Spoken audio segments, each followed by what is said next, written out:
с мясом. Смотрите, мама приехала с Хабаровска. Что мы тут имеем? Домашнюю колбаску.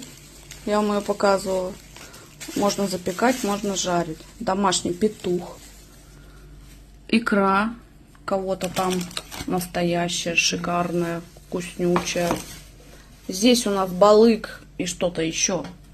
Нерка, ой, горбуш, ой, форель и кита. Здесь вот такой салат.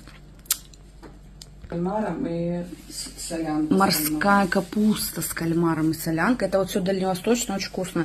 А здесь тоже две рыбины копченые, да? Две рыбины копченые. Но они запечатаны. Сейчас как нажремся. Вот еще свежак. Свежачная рыба. Будем завтра делать суп и стейки. Здесь, значит,